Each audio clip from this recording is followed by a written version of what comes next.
अपनी समझ समझ का फेर होता है साथियों। कुछ लोग दूसरों को देखकर ज़िंदगी जीना सीख लेते हैं और कुछ लोग दूसरों को देखकर जलना सीख लेते हैं।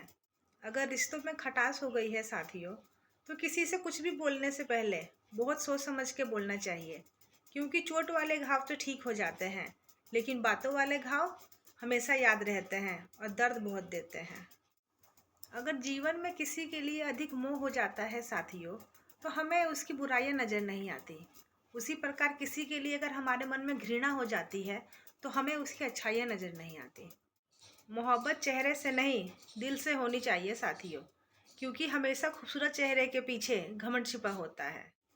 जीवन में अगर अकेले हैं तो अपने विचारों पर काबू रखना चाहिए साथियों, और अगर अपनों के साथ हैं तो अपने जुबान पर काबू रखना चाहिए।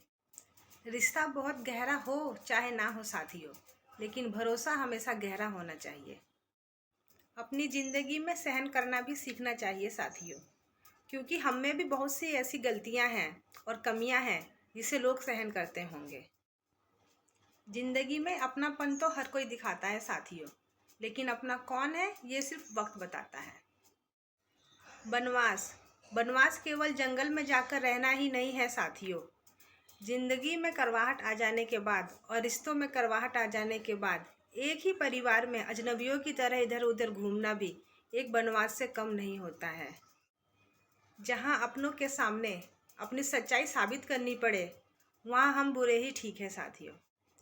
जहां एक पति पत्नी के रिश्ते में बोलने से पहले सोचकर और समझकर बोलना पड़े, तो समझ जाना साथियों, पति पत्नी का रिश्ता सिर्फ खींचा जा रहा है, दिल से निभाया नहीं जा रहा है। ये कलयुग की दुनिया है साहब। यहाँ कद्र उसकी नहीं होती जो दिल से रिश्ते निभाते हैं, बल्कि कद्र उनकी होती है जो जितना बड़ा दिखावा करते हैं।